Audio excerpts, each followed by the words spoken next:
بسم الله الرحمن الرحيم السلام عليكم ورحمة الله وبركاته kusoo dhawaada mawduuceena maanta oo aynu kaga hadli doono dalweynaha Brazil waa mid ka mid ah dawladaha dhaca qaaradda Koonfur Ameerika waana dalka ugu weyn guud ahaan Latin America dhanka kale waa dawladda shanaad ee ugu weyn adduunka oo dhan xagga baaxadda iyo xagga tirada dadkaba Brazil waa dal leh deegaano dabiici ah dhacdooyin taariikhi ah iyo goobo soo jiidasho leh taasi oo sababta in malaayiin dalxiisayaal ah sanad walba booqasho ay u yimaadaan tanina waa sababtaynu u kaxaynaysa inaynu warbixin noocan ka diyaarino waxaanan kaga hadli doonaa xaqiiqooyinka xiisaha leh ee reer Brazil macluumaad la yaab leh oo ku saabsan dhulka Brazil iyo xaqiiqooyin badan oo aan kala sooc lahayn oo ku saabsan Brazil São Paulo waa magaalada ugu weyn qaybta koonfureed waxaana ku nool 21 milyan oo qof waxaana loogu yeedhaa New York ta Koonfurta Ameerika Brazil waxay leedahay noocyada dhirta iyo xayawaanada ugu badan adduunka waxaana saynisyahanadu isku raaceen inay Brazil tahay waddanka ugu badan xagga noocyada xayawaanada iyo dhirta waxaana ay leedahay dhirta ugu caansan iyo nolosha badda kalluunka biyaha macaan iyo noocyada kala duwan ee naasleyda waxa kale oo laga helaa ugu yaraan 103,870 nooc oo xayawaanada ah iyo 43,000 oo nooc oo dhirta ah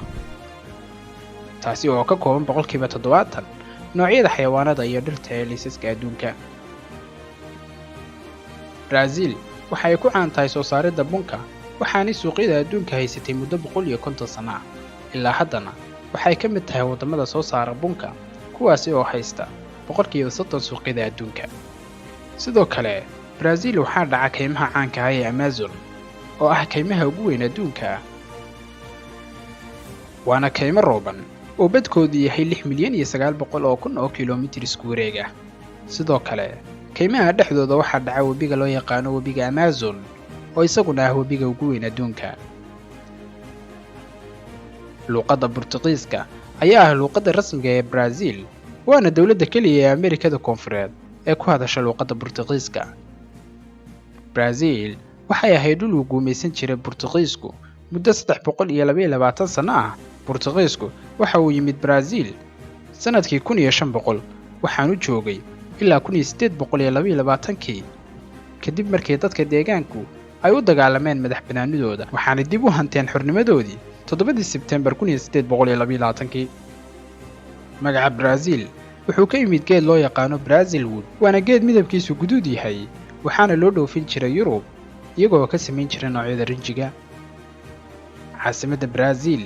ayaa lagu magacaabaa Brasilia waxaana ka horeeyay oo Brazil lahayd laba caasimadood oo hore oo lagu kala magacaabi jiray Salvador iyo Rio de Janeiro Brazil waxa ku yaala goobaha ugu cagaaran adduunka jasiiradda Caymã Grande waa mid ka mid ah goobaha ugu khatarsan ee Brazil ay leedahay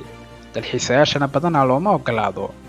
maadaama ay khatar ku tahay aboosooyinka iyo masaska waxaana badanaa loogu yeeri jiray jasiiradda abeesada